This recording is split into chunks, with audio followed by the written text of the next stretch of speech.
Vamos a analizar en profundidad el sueño que tuvo Jacob, el patriarca, que fue el primer soñador de la Torá. Si bien antes de él aparece el sueño de Abimelech, que no fue un sueño visionario, sino un sueño donde escuchó la voz de Hashem que le decía que no toque a Sara, que no se atreva a tocarla. Y también antes ya había soñado Labán, quien Hashem le dijo que no tocara a Jacob también. Y estos dos personajes no es que vieron, sino que escucharon. Entonces, el primero en ver cosas en los sueños fue Jacob. ¿Qué había? ¿Qué había? Jacob, siendo el hijo de Isaac, siendo el nieto de Abraham, se escapa de la tierra de Israel a la tierra de Harán por dos motivos: para salvarse de su hermano Isab, que lo perseguía para matarlo, y segundo, para buscar una esposa, que al final iban a ser las hijas de Labán. En el camino, Elifaz, el hijo de Isab, lo asalta y lo deja sin nada, ¿sí? Le quita todo. Eso es una artimaña que Jacob negoció con Elifaz, porque Elifaz era el sobrino de Jacob. Él no quería matarlo, pero el padre lo envió para matar. Entonces, para cumplir con el pedido de su padre, Jacob le dijo: mira, un pobre es considerado muerto, entonces no estarías mintiéndole a tu padre diciéndole que yo estoy muerto si me robás todas las posesiones que tengo. Entonces así puedes cumplir con lo que te pidió tu papá, pero no me matás, que es lo que vos querés, al final de cuentas no me querés matar. Entonces Elifaz le quita todas las posesiones. Bueno, Jacob prepara para descansar en el desierto un cerco alrededor suyo de piedras para no ser dañado por las criaturas que hay allí, y se acuesta en un lugar que después es llamado, digamos, la casa de Dios, ¿no? Y sueña con la escalera que empezaba en la tierra y terminaba en el cielo. Subían y bajaban ángeles de ella. Entonces ahí fue cuando Hashem se paró ante Jacob y le dijo: te cuidaré, no te abandoné, no te voy a abandonar, vas a retornar a la casa de tu padre. O sea que eventualmente esto le pronosticó todo lo que iba a acontecer para que no se preocupara de lo que estaba sucediendo. Ahora, vamos a analizar que en el sueño, normalmente Hashem se comunica con el ser humano a través de palabras, como dijimos antes con Labán, con Abimelech, o Bilam, otros profetas de otros pueblos que también tuvieron la posibilidad de escuchar a Hashem. Pero después hay otras como visiones, a través de visiones, metáforas como las que tuvo Yosef, el faraón, más adelante en la historia. En este caso, empezó con una visión y terminó con palabras. O sea, al principio le mostró la escalera, los ángeles subían y bajaban, y después a Hashem le tuvo que aclarar que lo iba a cuidar. No se lo mostró ya con la imagen que soñó, porque la imagen que él soñó ya implica protección. Estás conectado con la tierra, con el cielo, hay ángeles que van y vienen ahí, te están cuidando, están protegiendo. Entonces, si decimos que fue, bueno, fue una mera casualidad, no, veremos en el segundo sueño que relata la Torah. También Jacob lo tuvo. Jacob sufrió mucho en la casa de su suegro Labán por tantas mentiras, engaños. Le cambiaba el sueldo constantemente, incluso lo engañó con la esposa, le dio una que no es la que él quería casarse. Entonces, un montón de engaños durante muchísimos años, hasta que al final acordaron que todo el ganado, digamos, rayado, moteado, etcétera, sería de Jacob y el liso sería de Labán. Y ahí es donde Jacob soñó que los machos cabríos que subían del rebaño eran todos rayados, moteados y abigarrados, y un ángel le dijo en el sueño: alza tus ojos, mira todos los machos cabríos que suben sobre los rebaños, son estos, los rayados, los moteados y los abigarrados. Y lo que se le dijo era igual a lo que él vio. O sea, ella veía las ovejas como salían del ganado de Labán y llegaban al rebaño de Jacob. Es como que ella ya era obvio lo que él estaba contando en el sueño. ¿Por qué hacía falta que también lo diga en voz alta? La explicación es muy sencilla, porque Jacob fue el primero de todos en soñar algo que vio, y entonces era necesario explicárselo, porque no tenía una referencia previa de un sueño así. Por eso tuvo una visión y luego vino su explicación, con el objetivo que entendiera claramente el mensaje y no haya dudas. Lo visto era igual a las palabras dichas. Por eso Jacob vio el cambio de guardias angelicales como algunos ya ascendían, que se iban, terminó su turno, y están los que bajaban para proteger a Jacob. Y luego Hashem le dijo que lo protegería. Entonces, así también con el sueño de los rebaños, los machos que él veía del ganado eran rayados. Y después se lo indicó ayer. Mirá que esto es lo que estoy haciendo, que es lo que vos habías acordado con Labán. Mirá cómo te estoy ayudando a que tengas todo lo necesario, porque era muy difícil que te nazcan ovejas, digamos, de rebaño con estas manchas, ¿sí? Entonces, ayer lo estaba ayudando a que suceda. Jacob entendió que todos los sueños son mensajes y eso lo enseñó a sus descendientes, especialmente aquí a Yosef, del que vamos a ver cómo él también era un soñador y soñó unos sueños que se dedica mucho tiempo a la Torá a analizar. De aquí, entonces, en adelante, no vemos a nadie que soñara y escuchara a la vez, porque ya está, quedó establecido el concepto de los sueños para que todos los que vengan después sepan que un sueño puede ser visto o puede ser auditivo. No hace falta que ahora sean de las dos maneras. Y una vez que Jacob recibió la lección acerca de la importancia de los sueños, vamos a poder entender la cantidad de mensajes que se encuentran allí. Si bien hay montonazo de tesoros ocultos, porque si vamos a profundizar, uno puede profundizar infinitamente, ¿no? Pero vamos a dar una muestra de cómo se puede entender el sueño, si bien hay muchas formas de entenderlo, y así va a poder asentarse un poco mejor, abrir la mente y aprender la herramienta. Porque esto no es solamente recibir el pez, como se dice, sino aprender a pescar también. ¿Sí? No es que, bueno, tu sueño significa esto, siempre uno busca la interpretación del sueño, pero la idea es poder aprender y masterizarse en interpretar.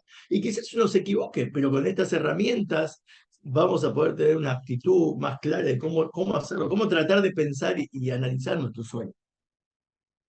Entonces, antes de irse a dormir, antes de soñar, Jacob estableció el rezo de la noche. ¿Qué quiere decir esto? O sea, Abraham, Isaac y Jacob son los que instituyeron los tres rezos diarios que hoy en día todo el pueblo de Israel cumple. Así que se juntan en el templo, en la sinagoga, 10 personas mínimo, tiene que haber, y estos rezos tienen nombre. La Shaharit de la mañana, Minjá de la tarde, Arbit de la noche.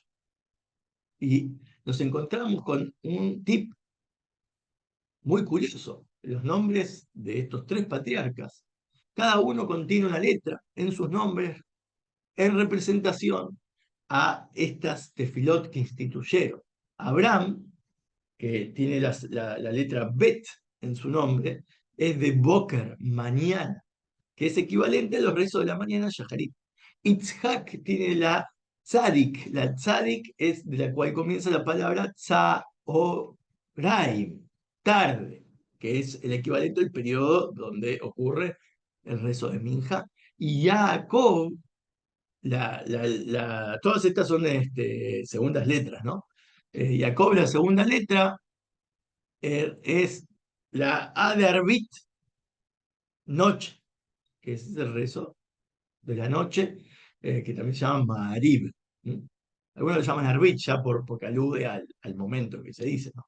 De hecho, el Shaharit alude a Shahar, cuando es la mañana. Bueno, el nombre hebreo de los tres rezos, Shaharit, Minjá y Marib, coinciden con los nombres hebreos de nuestros patriarcas en su tercera letra, la letra de Abraham, Reish, Shaharit.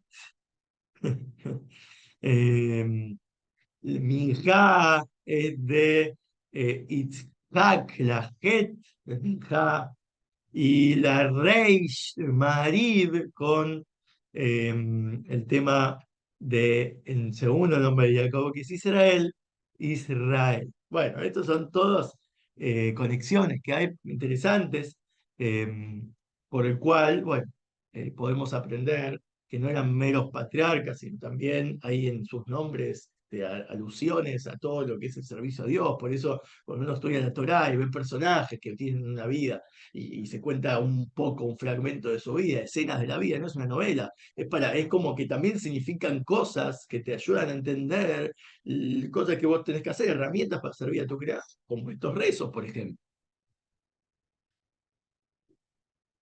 Ahora, si bien no sabemos qué es lo que pidió Jacob en su rezo, según los acontecimientos, sabemos que Elifaz lo venía persiguiendo para matar, entonces lo que pidió evidentemente habrá sido protección. Bueno, ahora sustento porque de qué voy a vivir, me acaban de robar todo, también vestimenta porque le sacó todo, y poder volver a mi casa, a casa de su padre, porque pensar no es que es tan fácil viajar, él estaba caminando solo con una vara, o sea, con un bastón. Entonces, ayer me respondió a su pedido, le dijo, estoy contigo, te protegeré, te daré pan para comer, ropa para vestir, volverás a la casa de tu padre. O sea, le ofreció toda la esperanza, le contestó su pedido. Entonces, eso se lo contestó a través de un sueño, que tiene que ver la escalera. ¿Por qué hizo Jacob antes de acostarse? Colocó piedras alrededor de su cabeza para que los animales feroces no se lo comieran, pero este, es raro, porque solo protegió su cabeza y el resto del cuerpo se lo morfaban los animales, o los escorpiones lo picaban, las serpientes. Entonces, una bestia no puede saltar o una piedra también y comerse su cabeza. O sea, ¿qué significa esto de las piedras? ¿No? Los comentaristas dicen que Jacob se concentró especialmente en un punto durante su rezo. Le preocupaba que debía encontrarse con su suegro Labán, que era un mentiroso, un ladrón, un abusivo, un chantajista, y se había ganado todos esos títulos. Y además quería que convivir con él y ser su pariente. Entonces temió ser influenciado ideológicamente por Labán. Pero es muy difícil, ¿no? Porque una persona que ya es así, como dice, ya, no, ya ni siquiera la culpa tiene de todo de cómo es, porque él está convencido ideológicamente de su conducta. Entonces, es muy peligroso para Jacob quizás estar en tanto contacto con él, porque terminaría siendo influenciado por la moral o inmoralidad de este Labán. Por eso pidió a Hashem que lo salvara, que lo ayudara a proteger la Torá que él había aprendido en su mente, que antes de todo este episodio, la Torá oral, la tradición nos cuenta que hubo un trayecto, un tiempo de 14 años, que cuando se hacen las cuentas más adelante, la edad de Jacob, hay toda una deducción, por eso es muy bueno siempre tener el Humash, el Pentateuco, con las explicaciones de Rashi, o el Midrash propiamente dicho, donde uno se entera de todo lo que está entre líneas, de todas las matemáticas que hay en los números de las edades, cómo se deducen que, bueno, che, ¿dónde están los años de Jacob en este episodio? Que faltan, y se deduce que estuvo estudiando Torá en la Yeshivá, en el lugar instituido para estudiar la Torá, que en esa época era la Torá universal, en los Benei Noach, en los hijos de Noé, que ya está todo el curso de espiritualidad para las naciones dedicado, enfocado a entender cuál es la Torá antes de la Torá, es decir, antes que fue entregada la Torá a Israel, cuál es la ley universal para toda la humanidad, por igual, ¿sí? Y esto es lo que él estaba aprendiendo, 14 años dedicado a estudiar, que son 7 leyes universales, que hay mucho para profundizar. 14 años, imaginen, estamos hablando de 2 años por cada ley, pues son 7, un año dedicado a cada ley en profundidad, con todos los aspectos cabalísticos, espirituales, bueno, 2 años por cada ley, eso suma 14, imaginen lo que uno puede profundizar, y ni siquiera entramos a la Torá entregada al pueblo judío en el Monte Sinai. Pero bueno, todo esto se profundiza en ese curso, disponible también aquí en la academia.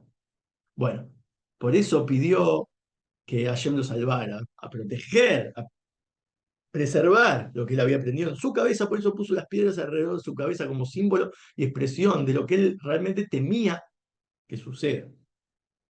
Una muralla protectora de su ideología, su forma pura de pensar. Y una vez que él rezó, se acostó y vio una escalera erguida en la tierra que llegaba a la punta hasta el cielo.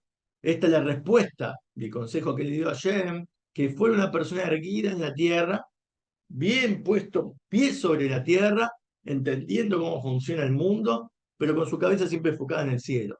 Su cabeza, esa es la clave del éxito para no caer ideológicamente, porque uno tiene que estar en la tierra, tiene que tener dinero para sobrevivir, entonces tiene que ocurrir algún negocio, o una profesión, estudiar algo, Lo que sea, uno tiene que entender cómo funciona el mundo para poder también pagar los impuestos, recibir, saber qué hacer con el dinero, qué comprar, cómo tener tus necesidades cubiertas para formar una familia. Pero claro, ideológicamente, ¿cómo proteges tu mente de los que compiten, los que engañan, los que roban, sí, todo lo que, porque uno está en el mundo y en el mundo es como una ley de la selva, si bien hay ley, pero no todos la cumplen y no toda la ley se castiga, entonces hay de todo, ¿no? Porque te puede pasar de todo, traición, engaño, mentira. Entonces, para proteger tu mente de todo eso, mientras estás trabajando en el mundo y obteniendo lo que necesitas, enfocarte en el cielo, en lo que está arriba, con tu mente y los pies bien parados sobre la tierra. Los parientes de Jacob anteriores también eran así. Abraham vino era un hombre que tenía los pies sobre la tierra, peleó contra los idólatras de su generación, llegó hasta incluso a animarse a romper las estatuas que era el negocio principal de su mismo padre, o sea, el negocio familiar. Se enfrentó a el líder de esa época, que no era cualquiera, era uno muy poderoso, convencía a todo el mundo de él, de que él era el más grande, fue el que mandó también a construir, a encargarse de construir la Torre de Babel, entonces eh, se fue como nómade, algo que era muy, muy poco factible que funcione, porque nadie era un nómade, eh, eran todos gente que se asentaban civilmente en un cierto lugar. Y salió de Ur Kasdim, de donde estaba, hasta Harán, y después llegó a la tierra de Israel, también pasó por Egipto, también pasó por Gerar, por Beersheba, luchó contra 4 reyes, se convirtió un montón de personas en el monoteísmo a través de sus viajes, construyó posadas, alimentó a los pobres, curó a los enfermos. Y él representa la base, o sea, su vida fue muy, muy, muy material, muy, muy activista, muy participativo, ¿sí? La gente lo respetaba muchísimo. Esa es la base de la escalera. Su cabeza, para lograrlo, su cabeza siempre estaba pensando que el objetivo de todo esto era para engrandecer el nombre de Dios, para que todos conozcan a Dios. ¿Sí? Todo lo que hacía, todos los negocios que abría, porque es como una cadena hotelera, digamos, había una franquicia hotelera, pero donde era todo para, incluso era gratis, pero a cambio de que alaben a Dios. Bueno, todo lo que hizo. Y Itzhak también. Itzhak era un hombre muy espiritual, celestial. La Torá, de hecho, no habla casi nada de Itzhak, siempre estuvo apegado a Shem. Fue una ofrenda, fue ofrendado a Shem. Y se fue, digamos, a los 37 años, eh, que fue la ofrenda esta, que él ascendió al cielo, y estudió en el paraíso celestial, así dice la tradición, que él sí fue de alguna manera sacrificado, porque la intención de él era sacrificarse. Si bien Hashem después tuvo otro plan y canceló la operación esa de cortarle el cuello, pero él igual se le dio el mérito por su intención de ser una ofrenda, entonces se le dio lugar a estudiar como alma, sin cuerpo, y después volvió a su cuerpo. Y vivió siempre en la tierra de Israel, nunca salió de ahí porque no era su objetivo salir, era puro, una ofrenda pura, eh, y quedó ciego muy, muy pronto en su vida, entonces solo podía ver a Shem con los ojos de su alma, nunca se mezcló con los asuntos del pueblo, si cavaba un pozo venían a pelear con él, inmediatamente lo dejaba, porque su objetivo era el cielo, Shem, la santidad, lo espiritual, representaba solamente la cúspide que estaba enfocada al cielo. ¿Sí? La vida de Jacob estaba dividida en dos. En un principio se lo conocía como un hombre sencillo que se sentaba todo el día a estudiar Torah. Todo lo contrario a su hermano Isaac, que era un cazador, ¿sí? Empedernido. Así estuvo apegado a Shem y a su estudio, hasta que cumplió 63 años y recibió las bendiciones de su padre Isaac. Se escapó de su hermano Isaac, se escondió en la yeshiva esta de Shem y Eber durante 14 años. En total, 77 años vivió Jacob antes de soñar con la escalera, que es 63 años que tenía, más los 14 de la yeshiva, y donde se llega a la deducción esta de 77 años. Entonces, estos años fueron de reflexión, espiritualidad, divinidad, igual que su padre Isaac, que su cabeza siempre estuvo enfocada en el cielo. Pero después de este sueño empezó la otra parte de su vida, la que se asemejaba a su abuelo, Abraham Avinu, ser un nómade, viajar de Israel a Harán, después se fue a Sucot, después de Sucot a Israel, después se fue a Egipto, fue pastor de ganado, sí, armó una familia, peleó, buscó comida en la época de hambruna, peleó contra un ángel, peleó contra Labán, se encontró con Esaú y estaba dispuesto a pelear con él también, peleó, sí, se encontró con toda la historia de la violación de su hija. Entonces, una vida muy terrenal, con muchos problemas y sufrimiento. Entonces, los pies los tenía bien sujetos en la tierra. Su misión era unir cielo con tierra. Por eso soñó con la escalera. Porque Abraham tenía la cabeza arriba, pero era muy, muy, muy canalizado todo hacia abajo. ¿Sí? Todo lo que hacía. De hecho, está el libro de Abraham atribuido a él, el Sefer y el libro de la formación, del cual sacamos todas las enseñanzas también sobre los astros y cómo se analizan los meses del año y los días que uno nació, que todo esto lo abarcamos en las sesiones particulares para analizar tu fecha de nacimiento y tener todo este conocimiento que Abraham nos enseñó, porque a fin de cuentas todo lo que él estudiaba de arriba, todo lo que él entendía de Hashem lo bajaba de algún tipo de enseñanza terrenal, pero Jacob tenía que hacer la conexión y dejar y perpetuar esta conexión en todos nosotros, que los pies siempre estén sobre la tierra y su cabeza enfocada en el cielo. Y Jacob no debía ser como Isaac ni tampoco como Abraham, porque su destino era diferente al de ambos. Tenía la obligación de ser un gran hombre apegado a Shem y a su Torá, pero también un gran agricultor, también un gran pastor, un nómade. Debía aprender de Abraham cómo actuar dentro de este mundo y de Isaac cómo servir a Shem en un alto nivel espiritual. Así podía Jacob unir la tierra con el cielo y mantener sus ideales sin dejarse influenciar por Labán. Ahora, según la Kabbalah, Abraham representa Gesed, la bondad, Isaac, Geburá, y Jacob, la unión de ambas, que es el Tiferet, muchas veces se traduce como belleza, o honor, gloria. Por eso decimos en el rezo de hay una oportunidad que se le dice, le diste la verdad a Jacob. Verdad está compuesta de Aleph, Mem, Tab, la primera letra del alfabeto, la que está en el medio exacto y la que está al final. Porque una verdad une los extremos, lo primero con lo último, el cielo con la tierra. Y el camino de la verdad es lo único que puede luchar contra las mentiras de la banda. Y por eso que el sueño de la escalera no es algo casual, bueno, soñó fue algo fantástico, sino algo realmente que integra todo. De hecho, como esto es solo una muestrita, hay mucha, mucha Torá de los maestros jasídicos usando de ejemplo la escalera para explicar la tefilá. La tefilá es como la escalera de Jacob, cómo se empieza de abajo y va subiendo de nivel y después vuelve a bajar. Bueno, hay muchas explicaciones de este sueño, por eso le digo, no es la única, pero es para entender cómo se analiza el sueño.